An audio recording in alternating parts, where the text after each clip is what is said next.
자, 다윗 시편 모음집 두 번째 모음집으로 가보도록 할까요?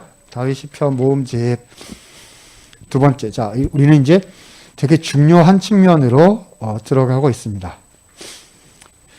자, 잘못 적었네요. 제가 늦게 와가지고 열심히 빨리 하려다 보니까 잘못 적었어요. 139편을 보겠습니다. 138이 아니라 139를 보도록 하겠습니다. 자, 139편 펼쳐주시고요. 핵심 내용들 체크해 보도록 하시죠. 139편은 전체 몇 절로 되어 있습니까? 몇 절까지 있어요? 24절까지 있습니다. 자, 우리 자녀들 하는 거 한번 해볼까요? 9구단을 외자, 9구단을 외자, 64, 24. 자, 무슨 말일까요? 24절인데 6절씩 네 문단으로 정확하게 나눠줍니다. 139편인데요. 자, 1절부터 6절을 읽어보면 하나님께서 나를 아십니다. 하나님께서 나를 너무 잘 알고 계십니다. 라는 내용이 반복해서 나옵니다. 자, 1절 보니까 주께서 너를 살펴보셨으므로 나를 밑줄 아시나이다. 주께서 내가 앉고 일어서면 밑줄 아시고 나의 생각을 밝히 밑줄 아시오며 3절 모든 것을 살펴보셨으므로 나의 모든 행위를 익히 어떻게 하신다? 아시오니 나를 아신다 아신다 아신다 아신다. 이게 1절부터 6절의 내용입니다. 7절부터 12절까지는요. 하나님이 함께 하신다라는 내용이 집중적으로 반복됩니다. 7절에서 12절 함께 하신다. 그리고 떠나지 않으신다는 거예요. 어떤 경우에 있어서도 떠나지 않으신다는 겁니다. 자, 7절. 내가 주의 영을 떠나 어디로 가며 어디로 피할 수 있겠습니까? 도망가도 따라오신다는 거예요. 하늘에 올라갈지라도 거기 계시며 스월에 저 밑에 내려갈지라도 거기도 계시고 새벽 날개를 치며 이게 아주 빠른 속도로라는 뜻일 거예요. 바다 끝에 가서 거할지라도 동해 바다 끝까지 그렇죠? 남해 바다 끝까지 제주도까지 도망갈지라도 거기서도 주의 손이 나를 인도하실 것입니다. 그렇죠? 주님은 늘 어디서든 나와 함께 하시고 동행해 주십니다. 이게 두 번째 문단의 내용이 되겠습니다. 자, 그러면 하나님은 어떻게 이렇게 나를 잘 아실까요? 하나님은 왜 나와 이렇게 계속해서 함께 해 주실까요? 그 가장 근원이 되는 이유가 13절부터 18절까지 세 번째 문단에 기록이 되어 있습니다. 이유는 뭐냐 하면 하나님은 나를 만드신 분이시기 때문입니다. 나를 지으신 나의 창조주이시기 때문입니다. 가 되겠습니다. 자, 우리 14절 한번 읽어보도록 할까요? 잘 아시는 구절입니다. 14절 갑니다. 시작.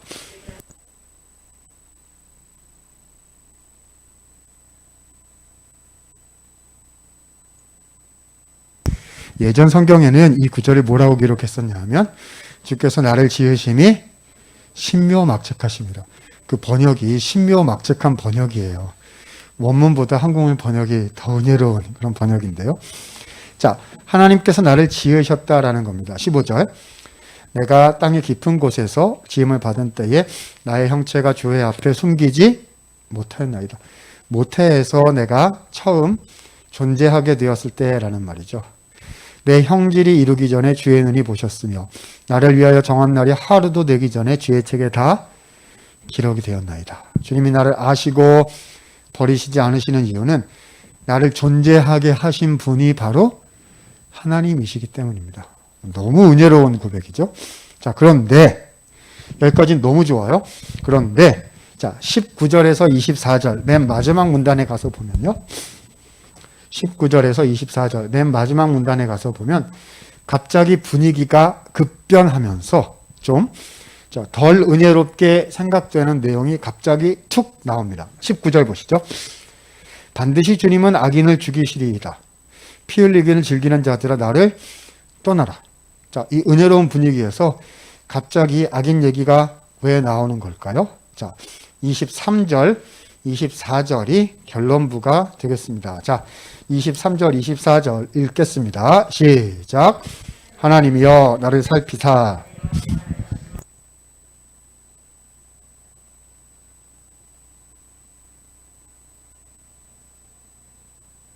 23절 보니까요.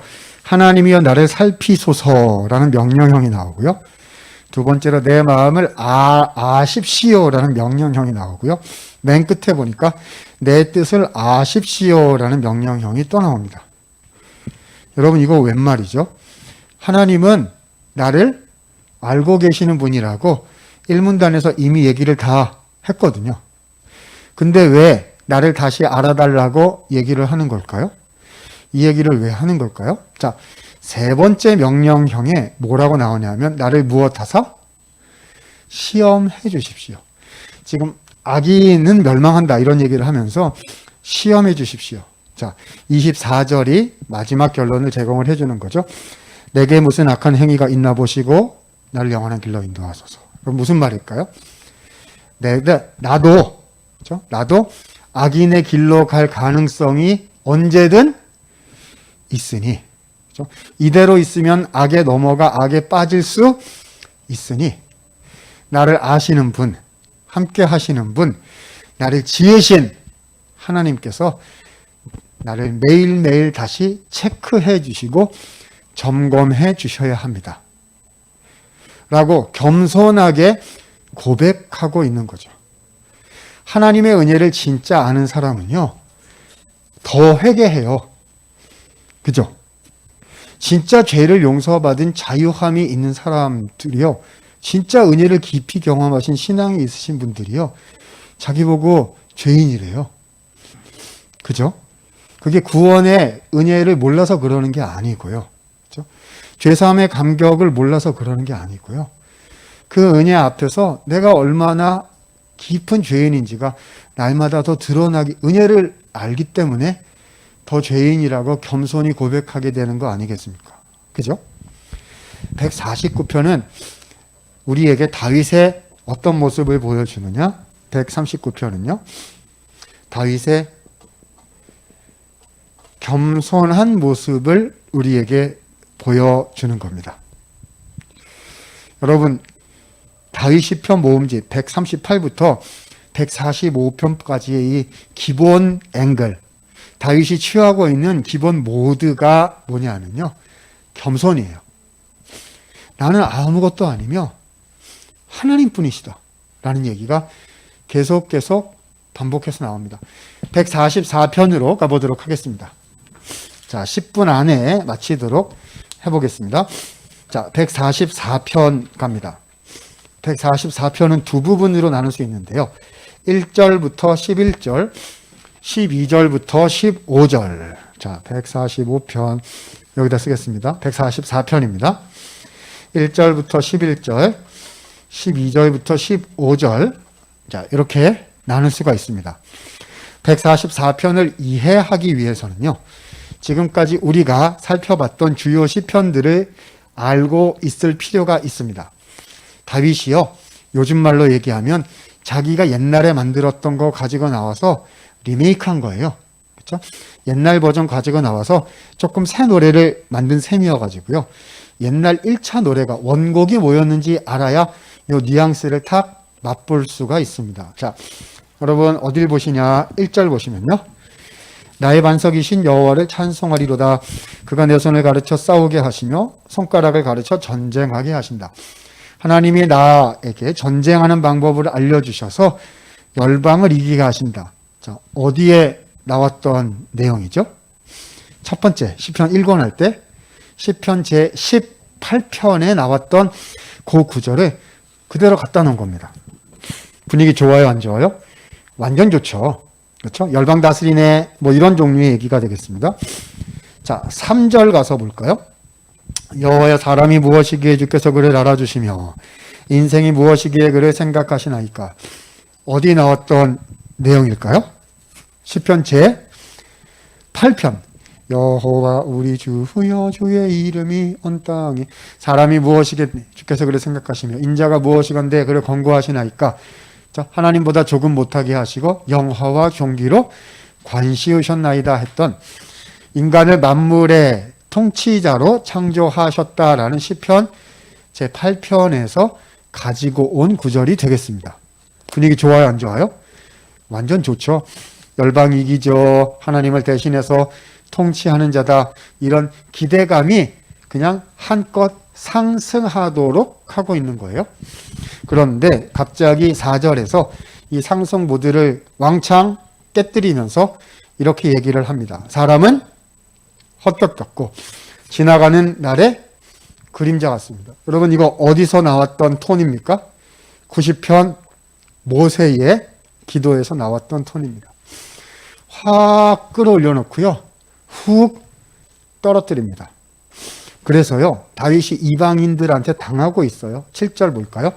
나를 큰 물과 이방인의 손에서 구하여 건지소서. 11절에 또 나와요. 이방인의 손에서 나를 구하여 건지소서. 열방을 이기는 게 아니라 열방한테 당해가지고요. 하나님께 간구하고 있다는 겁니다. 뭐가 생각나시죠? 시편 1권요. 그렇죠?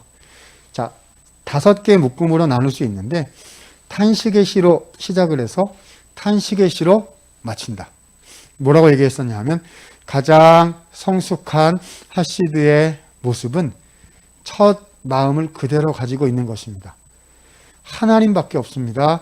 하나님밖에 없습니다. 이게 개인 다윗 씨가 시편 1권에서 가르쳐줬던 내용이잖아요. 되게 유사해요. 여러분 144편 1절부터 11절은요. 개인 탄식시가 되겠습니다. 8편과 18편 같은 긍정적인 내용들을 가지고 나왔다가 개인 탄식시가 되면서 나는 아무것도 아닙니다. 열리 가버렸어요. 그런데 여기에 대한 대답이 12절부터 15절에 나오게 되는데요. 12절부터 15절은 공동체 감사시가 되겠습니다. 되게 다이내믹한 시예요. 개인 시에서 공동체 시로 가고 탄식 시에서 감사 시로 바뀌는데 여러분 공동체는 우리 이런 말로 밀고 나와야 공동체 시라고 얘기를 했었고 감사 시는 뭐죠? 구원받은 것을 경험해서 감사하는 시를 감사시라고 얘기를 했었어요. 전반부와 후반부는 모든 게 반대예요. 개인에서 공동체로, 탄식에서 감사로. 급격한 전환을 이루는 겁니다. 자, 한번 보실까요? 12절에 보니까 우리 이렇게 합니다. 우리 아들들은 어리다가 장성한 나무 같으며 우리 딸들은 공전의 양식대로 아름답게 다듬은 모퉁이 떨과 같으며 그래서 자녀들이 복을 받아. 13절 우리 곳간에는 백곡이 가득하고 재물이 복을 받고요. 14절 우리의 수소는 무겁게 실었으며 우리가 나아가 막는 일이 없을진데 전쟁에서 승리하는 복을 받습니다. 공동체 감사시로 갔다는 거예요. 자, 15절 체크하시고 읽어보도록 하겠습니다. 자, 15절 읽습니다. 시작.